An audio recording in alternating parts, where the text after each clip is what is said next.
Are you new to fantasy? Are you unsure on where to start? I have you covered, boo. Read these books. I'm keeping that in. I'm not editing that out. Yes, these are my 6 book recommendations on books to get you into fantasy if you're not either well versed in the genre or you're looking to step in and you're not quite really sure where to step your toe because it's a little bit overwhelming. I'm trying to make these as sort of diverse and expansive as possible, that it would answer to most people's taste, but I had a list of literally 20 books that I narrowed down to 6, so this might come in a lot of parts. But first on that list has got to be John Gwyn, which is Shadows of the Gods. And this is set in a Norse-inspired fantasy with a fuck-off dragon. Look at the size of that human compared to that dragon, right? But this is not what I would call a dragon fantasy. This is something that is it's character-driven, but it's also faster-paced. So you're following Orca, who is running after her child who's been kidnapped. Then you follow Varg, who is a runaway slave trying to figure out why his sister was killed. Then you follow Elva, who is a daughter of a Jarl who's running away from her responsibilities because her father is a wanker. Totally get it. So she joins the mercenary group. There's gods involved, there's monsters involved. If you like the Witcher world, you would like this, but it's not near as dark as the Witcher world as this, but it's kind of the same kind of tone, I would imagine. John Gwyn just writes things that are just so easily digestible. Even with his other series, Malice, that has so many characters in it, and yeah, I was never lost. But again, I've also been really fancy a lot of the time. I've known a couple of people who I've buddy read that series with was kind of struggling with the points of views. This one is what I say is my entry point, because it's 3 POV, it's not a simple story, but it also is a simple story, but it still drags you through. The world is very expansive, and I highly recommend you give John Gwyn a try. Just know, going into this, he says thought Kate a lot. Is that something that's going to bother you? Suck it up and still read it. Another one on the list is going to be Cake and the Damned.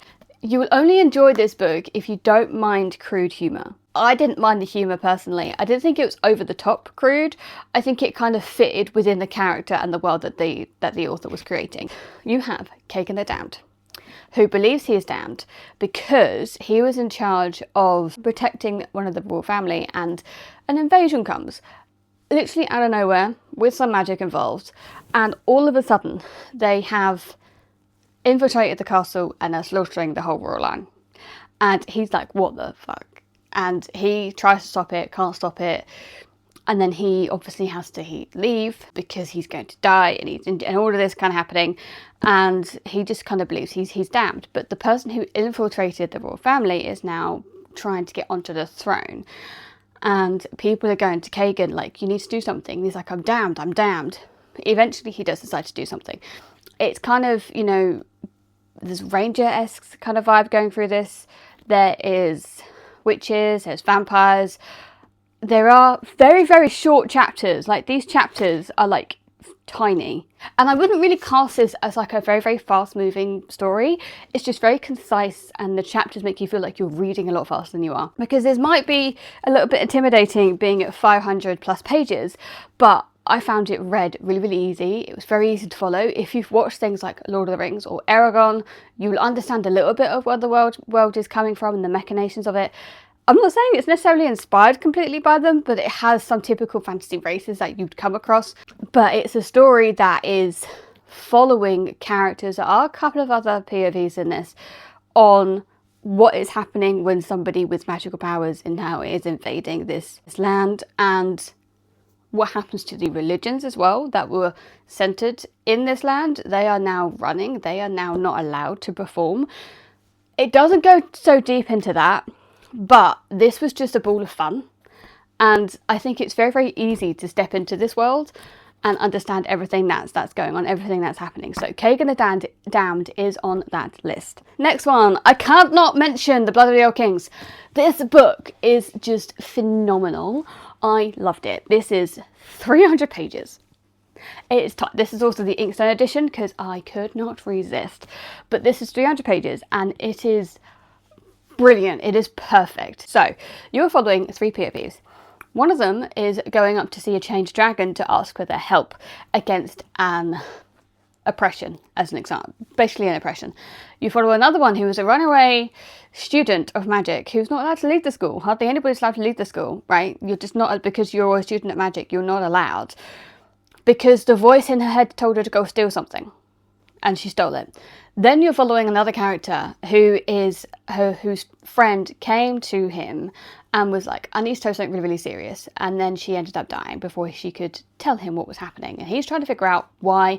What does she know? Why did they kill her? This is told so concise and so neat and compelling that I couldn't put it down. I annotated my other copy because I own 2 copies of this book.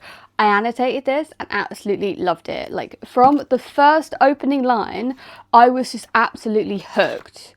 Oh, but also, like, look at that map. Oh, look at that map. When she came to, Lauren found herself under the scrutiny of a dark red dragon with too many eyes. Tell me that's not fucking alluring. I don't know what is, but I just devoured this book. I have not been thinking about this book. I have an arc of book 2 sitting on my Kindle right now, and I am trying to get through my currently reading pile because I'm reading too many, but also reading another arc that I need to read before September 11th, which... will I? I don't know.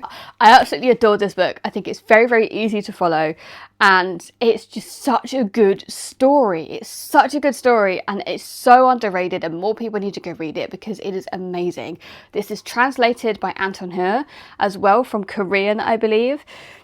And I mean, look at the cover. What is not telling you to buy this from the cover? It's stunning. I love it. Everybody just get, if you take one recommendation from me, take this one. Now, this is for the people who like a little bit of grittiness into their stories, and this is not book 1. I'm talking about The Priest of Bones by Peter McLean. I've lent book 1 to my mother. She yet to read it no, because she has this weird thing where she has to have nothing left to do, then she will read, because she won't be able to put the book down. And I'm like, that is all of our problems. We deal with it, we just have to put the book down. But okay. In The Priest of Bones, you were following a veteran returning from war. A lot of them went to war, but he used to be like a gangster leader. And he's now coming back. He's now reclaiming his own city, but he's also been roped into working for the Queen as a Queensman. And a Queensman is the people who do the quiet work. People know about Queensmen.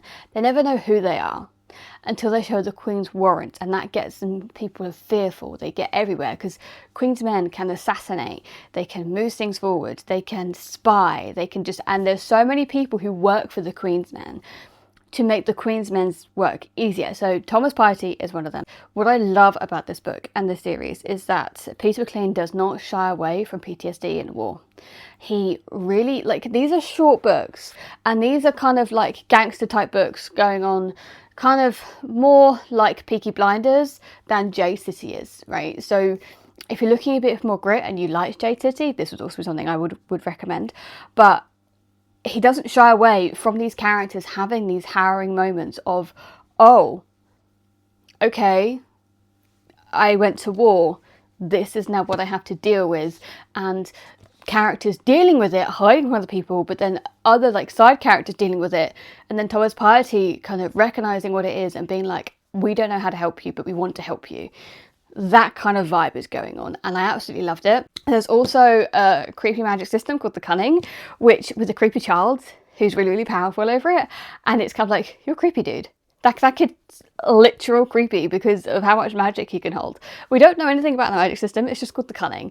And I love it. I love the language of this. I've read I've read the 4 books in this series, and I've also read Paper with Good Intentions, which Peter McLean just the way he writes these kind of books just sings to my soul, and I just absolutely love them. So if you like a kind of a gangster-esque kind of story, a little bit more grit, a lot more action, things get blown up, this would also be something I would recommend. It is also told in first person, so it's a lot more easier to follow, but I just love this story. In the audiobook, I got sold on this story because I don't know if YouTube will allow me to say this, but there was a phrase within the first chapter of book 1 which was can't, and I was sold immediately sold. So that's the kind of language it uses, and I really, really hope you try and go pick this up because I adore this. The Daughters of Istahar, which is basically Egyptian suffragette with elemental magic system and gay. What is more not to like? You're following two main characters, both of them completely different to each other. One is somebody who is raised to be rich and is forced to marry off, but in her agreement to the marriage, she's like, you're going to send me to this school so I can learn how to use my magic, because beforehand, women weren't allowed. Now they're allowed under the permission of a male figure. So her husband agrees. And of course, it's not a marriage of love, but she's very feisty, very angry all the time, was very loud. And which is not a bad thing, but in that world, they're like, what? Women don't do that. They don't shout. And she's like, bitch, I fucking do. I really, really, really like her. And then we have the other main character who is from a poorer background, who is working, but she's working for a horrible man. But also underneath all of that, she's also part of the suffragette movement and people who want the vote, women who want the vote. And this is a story of, it goes really deep, it goes really harrowing, it goes like how it probably would have been in that kind of time, which is a testament to the author's skill for times where I went, what?